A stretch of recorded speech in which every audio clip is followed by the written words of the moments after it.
Good morning, everybody. I'm back to talk to you about my top 5 games of the year.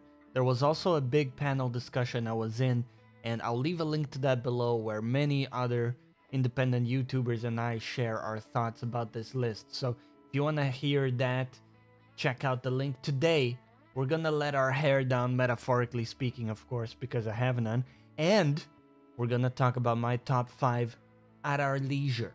Yes? Cheers. By the way, quick housekeeping before we jump in. I'm taking a short break during Christmas to recharge batteries. We're coming back in January with the usual schedule of a video every Friday, and the vlogs will return. Let's go. Number 5, Kena Bridge of Spirits, a game that honestly looked amazing from day one. We looked at the cinematics and it had like a Pixar vibe to him. And when you play the game, that's exactly what you get. In fact, each of the little critters that follow you around, the little black blobs, have their own like little cutscene that plays when you obtain them. And the whole thing is entirely adorable and charming. And that would make you think perhaps that the combat is on the light side or they didn't put a lot of thought into it. However, you would be mistaken because behind the fairly simple moveset that you have as Kena, there is actually some deep combat there in the sense that you really need to learn the movesets of your enemies, and you can struggle a lot if you don't do that. In fact, a lot of people have played it on easy because it's not an easy game when you go to like hard mode or things like that, and bosses are actually a struggle sometimes. To my surprise, and honestly, I was very glad to see that, because these cutesy games very often lean on gimmicks for their bosses, and you kind of need to figure out the gimmick, and then at that point the boss becomes a trivial matter. And this was a welcome change where you actually had to figure stuff out and plow your way through these bosses. Very cool. Next, at number 4, Ratchet and Clank, a game that made me think, at least for a little bit, that the new Sony price point was justified. This game screamed production value all throughout, and it's fun. It's good it's well paced. My English is failing me in this morning. Let's get some more coffee. The pace in it is excellent. You're exploring these incredible planets, incredible locations. And yes, the whole thing with the portals that they kind of oversold in the in the talks was Sony saying that they're breaking space-time continuum with their portals, and that the magic SSD, it's all bollocks, right? This stuff could already be done before, but it's done well. It looks great. I will say that it's simply like a relocation system. So, very more often than not, what it translates to is you're porting over to that other location. In some cases, you have like 2 versions of the same place you're at, and then you kind of switch between those two. I guess, was that what Medium was trying to do? I haven't played Medium, but I think that was the idea with the game, where you have the 2 versions of the same location you're exploring. Pretty cool. And the banter and sort of dialogue was surprisingly enjoyable as well. Someone myself who doesn't have a lot of patience for a bit more childlike franchises, this one did a great job of having some current lines and keeping things lighthearted but also interesting. The graphics in this game is something incredible. I mean, I kept looking at reflective surfaces. I would look at my ship and then see the reflection of something else. I would look at my helmet and see the world reflected in it. And it's kind of the opposite of Cyberpunk. We talked about how in Cyberpunk, the fact that you don't see your reflection on stuff actually impacts your immersion and the feeling that you're not engaging with the world at all. You're not a part of that world. Well, here is kind of the opposite, because everything seems kind of visually connected by these reflections. I know it's maybe a bit, it sounds like propaganda, like I'm trying to sell you an RTX, but it looks phenomenal. and it really works to elevate the sense of the contraptions, the gear, the ships, all that stuff. Very cool game. Let's go next. By the way, are you enjoying this dramatic lighting we have going on today? Number 3 is a... Why do you guys do number 3 like this or like this? Number 3, Guardians of the Galaxy. A big surprise this year, maybe the biggest. In fact, ACG did a video on his biggest surprise game this year, and this was his... Okay, I spoiled his pick. I'm sorry. Go watch his video. I'll leave a link for it down below. What a game. Okay, in the vein of Ratchet and Clank, you can see that there's a trend here. I'm kind of a sucker for sci-fi, space exploration, adventure type things. And this one also hit the nail on the head, but a bit more for me because, you know, again, Ratchet and Clank a bit more on the childlike side, and here we go to a bit more my vibe, and you throw in a little nostalgia with the music and, you know, great tunes to go with things, and some great banter between the characters. And this is something we actually touched on in our panel discussion that I mentioned before. And the fact is, some of these characters are better portrayed in this game than they were in the original movie for me. Drax was fine in the movie, but I think this Drax is excellent. And Gamora, I did not like in the movie, sorry. Loved her in this. In fact, I think she has a lot of personality in this, and really enjoyed the banter between her and Peter and the other guys. Now, I will say, Rocket got a little bit annoying throughout the whole film. Throughout the whole game. And I think maybe that was on purpose. They wanted to make him a bit of a whiner, but it did grind my gears. Peter, I think, was the toughest one for me to get used to.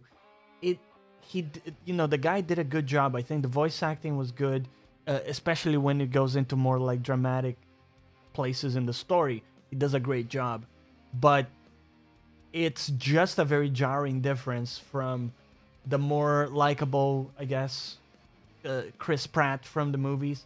You know, this guy, it takes a while for you to get his temperature. He's always sort of like replying back in a whiny tone, kind of similar to Rocket, but in his own annoying way. And it takes a few bumps in the story for you to see, oh, there's a bit more depth to this character, and then you start to enjoy him more, and he fits quite well with the gang. So I would say overall they did a great job with the reinterpretations of the characters, and I loved the exploring these different planets, and just the sheer amount of them really surprised me. I was expecting a 5-hour deal, and we got what I think it was maybe close to 20 hours our gameplay time. We did fuck around quite a bit, but this gives you an idea. It's a fairly girthy space adventure, not like that. And the diversity of the locations, guys, is incredible, right? And the care with which they're done. And talk about going back to a single player, no bollocks, no service-based, no microtransactions shit. This reminded me of Jedi Fallen Order. Jedi. I know people criticize me for pronouncing that incorrectly. Not my first language, guys. Sorry. Jedi Fallen Order. A game that came back away from the MTX and the service stuff, and just delivered a fucking solid single-player game. This reminded me of that. Coming off the back of Avengers, I was scared it was gonna go in that direction. It didn't. So, very cool. It gets number 3. Let's go next. Number 2 is Resident Evil Village. What a surprise to have a Resident Evil game on this list. I have not been the biggest fan of these games historically, and I haven't played all of them. I've played a few, you know, maybe 3, maybe 4 of them total, and mostly the recent ones. So I'm not what you would call a hardcore fan. I'm not even a fan in general of some of the older ones. However, this one, for me, was the most fun I've had in this style of game. What would you say, like horror survival? The variety of the locations and the fact that many of them are outdoors really had an impact for me, because Resident Evil 2 Remake I also really enjoyed, but a lot of it takes place indoors and it gets kind of samey for me. And then Resident Evil 7 Biohazard, I think it's called, also really enjoyed it. Had a cool plot, but again, a lot of it takes place indoors and just not really like inspiring locations. Let's say you're in a pigsty for a lot of it. Let's be honest. And then this, all of a sudden, you have quite a bit of breadth in terms of the places you're exploring. I really enjoyed it, and the bosses are very cool. I liked the different designs. Like some of them were more on the combat side, some of them were a bit more on the like navigation and traversal stuff, a bit more on the scary side. I really enjoyed the designs, man. I thought they were very creative, and there were some really cool little additions, like you know, this little pellet game. It's not a pellet. What would you call this? It's like a metal ball game that you have to rock the foundation of like a little toy castle to get the metal ball to get to the finish line. I'm not explaining this well. Check it out. It's pretty cool. The whole thing is silly because you could just take the ball and put it in the finish line, but I loved it. And combat felt great in this. I mean, already felt great in RE2 and 7, but here once again in a similar vein, it feels great. There are some nice craftable things and options you can get to upgrade your arsenal. I loved the more like RPG like upgrade system that you have, where you know you can upgrade the stats of your different weapons. I fucking love that shit, and I went all in on the shotty. You bet I did. The satisfaction of blowing up one of these wet watermelon dudes with the shotty is just palpable. The satisfaction, guys. Let's go next. And for my number one favorite experience, game, whatever, of the year is It Takes Two. A game that I played with my friend Rejaku, and I don't think any game made me feel like a kid as much as this one did. This is the single thing I mention every time I'm trying to explain why I enjoyed this game so much. It is that Toy Story experience of everything around you being giant because you're a tiny toy, yeah? And the way they recreate that, and the way they designed the game with co-op in mind, instead of it being an afterthought in so many of these other cases. I just love it. And if we go back to A Way Out, they were already on the ball with this, was already an amazing co-op game because it was designed from the ground up with co-op in mind. And that's a big difference. It may seem like a small shift, but think about all these other games where single player is the main mode, and then you have co-op as a secondary mode where your companion drops in as an NPC, you know, like as a companion. Many times they don't share progress with your quests, looking at you, Far Cry, and you have to redo quests on their side. Or there are all kinds of these problems where the experience is clearly secondary compared to the single player. Not here. So here, this is made from the ground up with co-op in mind. I fucking love it. It has the cheesy moments, and it has the feeling that it packs a ton of content in a small amount of hours. I think it took us around 20 hours to finish, but it felt like there was so much more than that, you know, packaged in there. It's hard to explain, but I think it's just the diversity of locations. There's so many locations you go to, so many different things you're doing, lots of little mini games to compete between the two of you. And I was terrible at those mini games, by the way. I'm just not good at them. But it was a lot of fun. And the diversity in gameplay keeps it fresh, right? So you go to this place and all of a sudden it turns into a fighter game for a second, and you're doing like a little fighting game segment, and then, you know, shifts back to third-person action. There's some platform, you know, puzzling. There's a lot of stuff in there, and it just manages to keep it fresh all the way through, which really can't be said for most games. So kudos to those guys for putting together yet another inspiring co-op game. I'm looking forward to seeing what they do next. Much love to them, and much love to my bro Reg as well for playing this through with me and some of the folks in the Discord who also tagged along and watched this play. Remember, if you want to be a member of the Discord, you can join. There's a link down below, and you can share some of these experiences with us in voice chats as well.